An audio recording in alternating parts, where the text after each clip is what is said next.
A patient with uveitis, active uveitis requiring pupillary dilatation for examination, which mydriatic agent is most appropriate? Also remember, among these agents, if you were to be asked, which is the strongest agent to dilate? Yes, it is atropine. But what we are concerned here is more importantly a patient with acute uveitis. You understand? He is not here for cycloplegic refraction kind of a picture, or he is not here to confirm his refractive error. They are asking which is the mydriatic agent most appropriate to avoid exacerbation. So what all can you do to keep uveitis under control?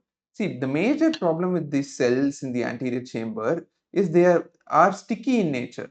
Okay, so when they sediment, they become like, sort of a glue or a gum, and this goes on and plasters this iris onto the back of the lens. Okay, that leads to, we would have discussed in uveitis, posterior synechiae, peripheral anterior synechiae.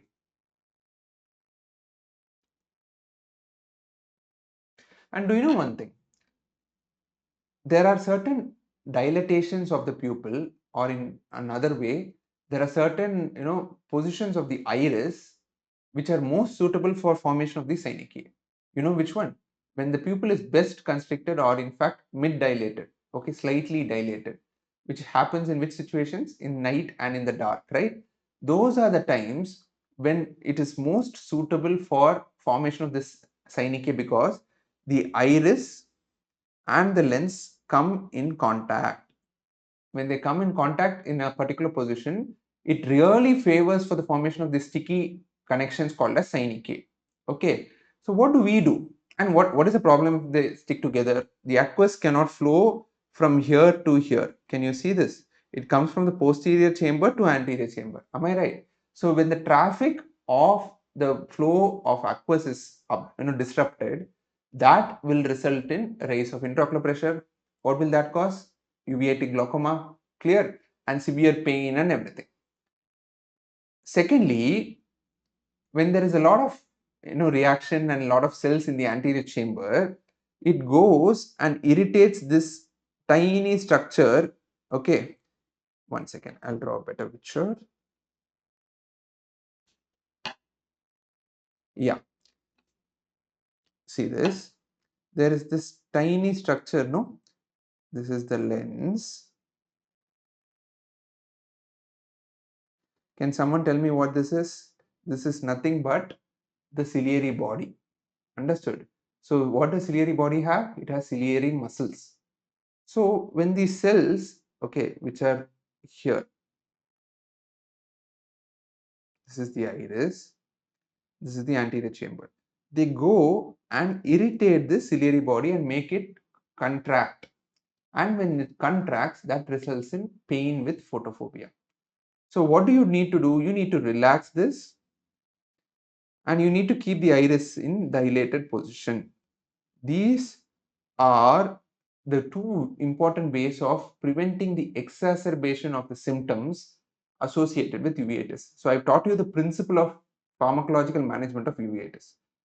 Now they are asking, which among these are the best, mydriatic or the cycloplegic, which can bring about this action to the best? Now, by default, what would you say? You would say atropine, because it's the strongest of them all. You can keep it dilated for weeks together. We saw that.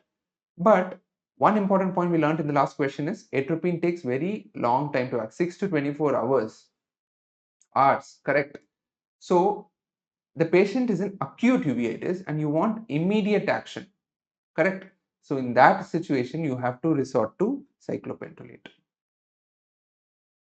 The reason I'm taking this much time to explain this is because every question we come across, we have to try to take this much of time, or at least half of this time, to analyze an answer. Okay, we should not jump to answer the wrong one just because we think it is obvious. No, always there is a catch, is what I try to convey in this example as well, right? It is in the management of uveitis due to shorter duration of action compared to atropine, which might exacerbate the condition by prolonged dilatation and potentially increasing the intraocular pressure. So when you keep it dilated, what happens is the dilatation, you need it to come in, go back. And that is one more point, students. See, when we were discussing here, I told you that if they are in a particular position for long time, the stickiness increases, correct? So what I'm trying to say is this cyclopentolate, after some time its effects goes off, the pupil will constrict. So constant constriction, dilatation, it's called as keeping the pupil mobile. And by doing this, what does it do? It prevents or does not give any time for the synapse to even form. And in case it forms, it helps in breaking them. Why? Because pupil constricts, the iris moves, so there's no stickiness, it breaks. Again, let's say the cells come in sediment and glues up. Again, it will go dilate. So again, it will break. So by keeping a mobile pupil, this particular problem of formation of synapse can be minimized. I hope it's clear. Understood? Hmm? Now, a similar question, but a very different scenario. A 65-year-old hypertensive patient is being prepared for routine eye examination with pupillary dilatation. Which mydriatic drug would be cautiously used because it has a potential to increase blood pressure? Now, see all these options. Let us take a simple example of a blood vessel. Okay. If you ask me, there are two receptors. One is a muscarinic, the other is a adrenergic. Of these, which of the following can have the highest potential to increase blood pressure? See, more than the muscarinic being reflected in blood vessels, of course, we have M1, M2, M3 in the heart, in the synovial node and all that. But the adrenergic receptors are the ones that predominate in blood vessels, systemic blood vessels. So like we discussed about the absorption of atropine through the nasal mucosa, even other drugs also can get absorbed, among which, see this, tropicamide, cyclopentolate and homotropium are all anticholinergics, whereas phenylephrine is an adrenergic. So it is not only important for us to know the duration of action, efficacy, but also understand the adverse effects associated with using eye drops. This is the example for that. While all four of them are mydriatics. So INI-CET questions don't even bother giving you obviously wrong options. For example, they can just give you an option of pilocarpine. Because pilocarpine, what does it do? It is a meiotic. So it will constrict the pupil. So it will be very easy for you to exclude that. On the other hand, they've given you all four as mydriatic and still want you to choose the best mydriatic in that particular situation. Now, do you understand the complexity in that? So, mydriatic, yes, all of them are. But remember, phenylephrine is not a cycloplegic because the ciliary muscles, what is cycloplegia? Is basically relaxation of the ciliaris muscle. Okay, so when ciliaris muscle relax, the accommodation does not happen and the zonules are stretched. And ciliary muscle relaxation will not allow for accommodation like I mentioned and will blur the near vision. Am I right? So what I wanted to say here is phenylephrine receptors are not there in the ciliary muscle and hence it cannot bring about cycloplegia. On the other hand, phenylephrine by acting on the dilator pupillae can bring about dilatation. Do you understand the crucial point here? So phenylephrine is not a mydriatic but not a cycloplegic. Very important point. Please put 3 stars next to this because this is always the odd one out and everybody will think everything mydriatic. Then what is the problem? Do you understand the difference? So usually all mydriatics are cycloplegic, but this is an exception. See, it is an adrenergic agonist, can lead to systemic vasoconstriction and increased blood pressure, especially in patients with pre-existing hypertension. Caution must be exercised when it is used in hypertensives as it can exacerbate, whereas these are safer alternative. Is that clear? Right. Let's move on to the next one. Now, I think we've had, enough amount of pharmacology and dilatation. Now we'll move on to refractive errors per se. A 6-year-old is diagnosed with hypermetropia and is prescribed corrective lenses. What is the primary reason that hypermetropia is more noticeable in children compared to adults? See, now we have to understand the beautiful phenomenon on which almost the entire, I would say, strabismology, that is squint, optics refraction, are intertwined. So we all know what CCC, not the CCC we see in conjunctiva, convergence, constriction of pupil, and curvature of lens increase. So they all go hand in hand. This is the rock bottom foundation of, refraction and squint. Okay. Let's see the options. They are asking, why is it more noticeable or more obvious? Meaning, why are they picked up early? Okay. So in children, hypermetropia is picked up early compared to the same amount of hypermetropia in adults. Okay. Children have larger eye diameter. Definitely not, because adults obviously have larger eye diameters. Children's eyes are less able to accommodate. Could be. Children in hypermetropia in children is more severe than in adults. No. See, we all know that at birth, all of us are hyperopic to start with. Then with the growth of the eyeball, which happens like this, the eye becomes emmetropic. Okay. And then some go on to become myopic.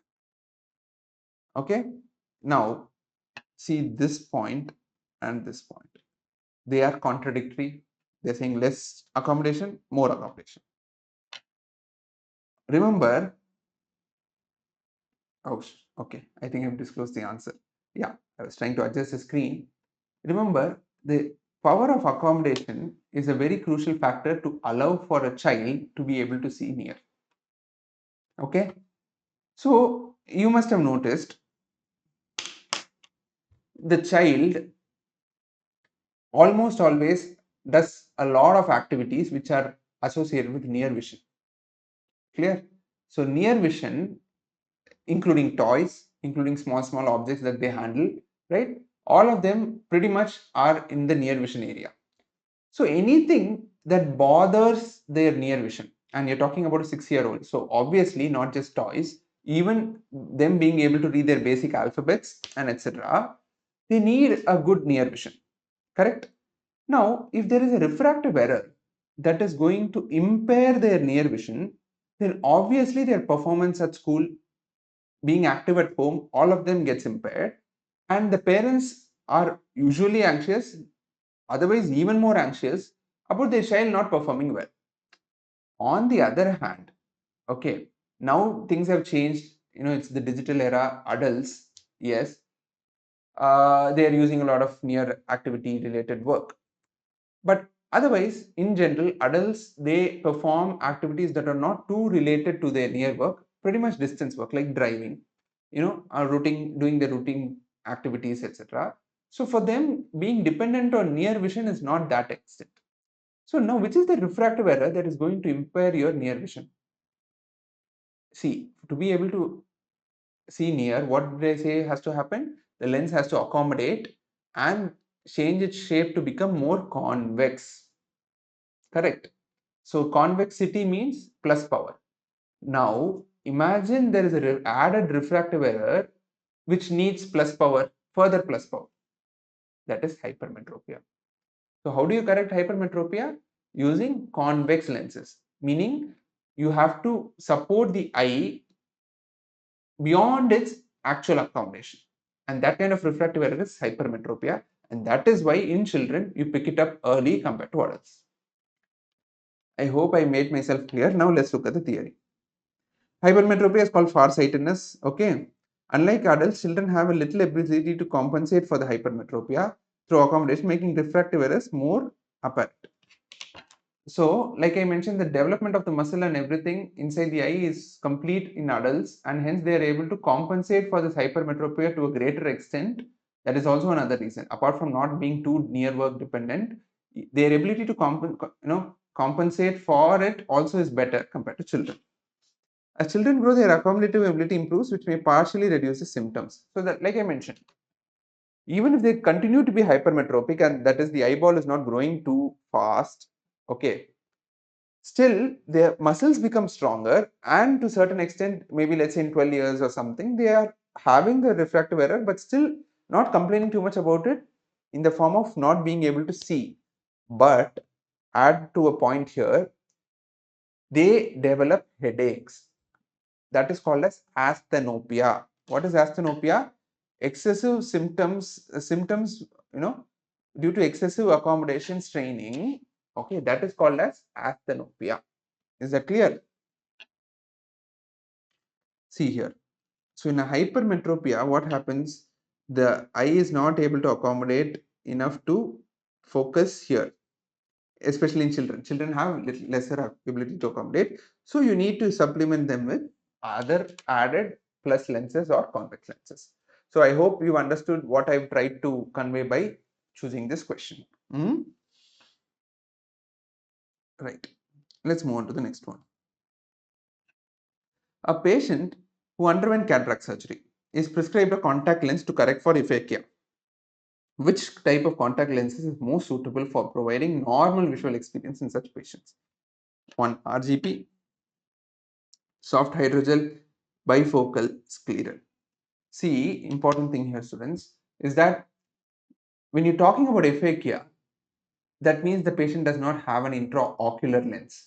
So now you need to do something to optically correct the patient. And before days, there used to be options like aphakic glasses, which are those thick, lenticular glasses with high plus power, to be able to do that. Then came contact lenses. Now intraocular lens have to be placed, but in certain unusual situations where placing it becomes difficult, either because the lens bag is ruptured or some reason where you can't keep an intraocular lens, then you still have to optically support the patient because he or she has potential vision. To be able to do that, you have to choose either glasses or lenses, and among lenses, we have to choose the best one. Now, doing with aphakic glasses has a lot of disadvantages. We, have many named things: ring scotoma, jack in the box phenomenon. Definitely we would have come across all these things. And magnification, minification problems. Okay, so these things are bound to make spectacles a very bad choice. Now coming to contact lenses. Among these contact lenses, again, we have to choose the best one. Correct? Now, firstly, RGP lenses, rigid gas permeable lenses.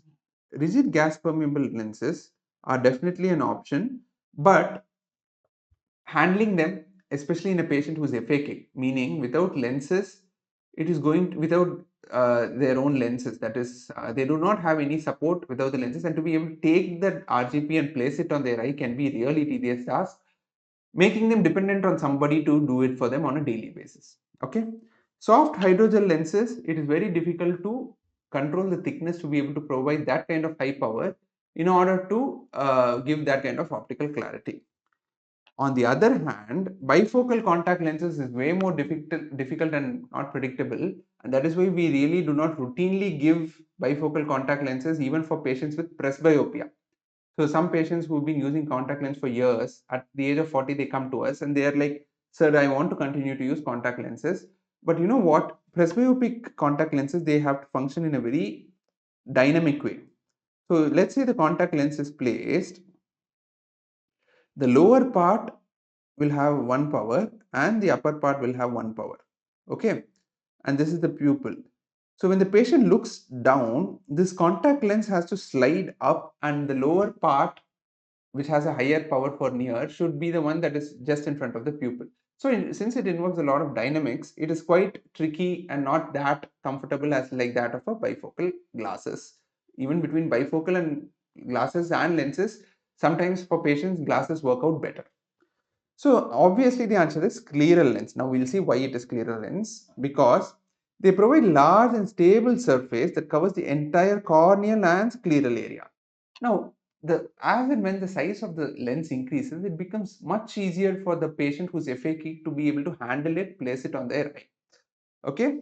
Secondly, because it has a larger area and surface, it has a very good stability and hold on to the ocular surface, and there is no risk of the lens falling off or sliding and moving around within the eye. Okay, making it a preferred choice over RGP and soft hydrogel lenses in case of aphakia. And precise vision wise also, the quality of scleral lens really goes a long way compared to an RGP or a soft hydrogel lenses. So see this, I'm not sure if you're able to make it out in detail, but this is the rim of the scleral lens. Can you see? Usually contact lens won't cross maximum 1 mm beyond this, but the scleral lens, apart from covering the cornea, covers about 3 mm of the scleral part also, thereby providing a large surface area and very good stability. So that is what I want you to know in this scleral lenses. Okay.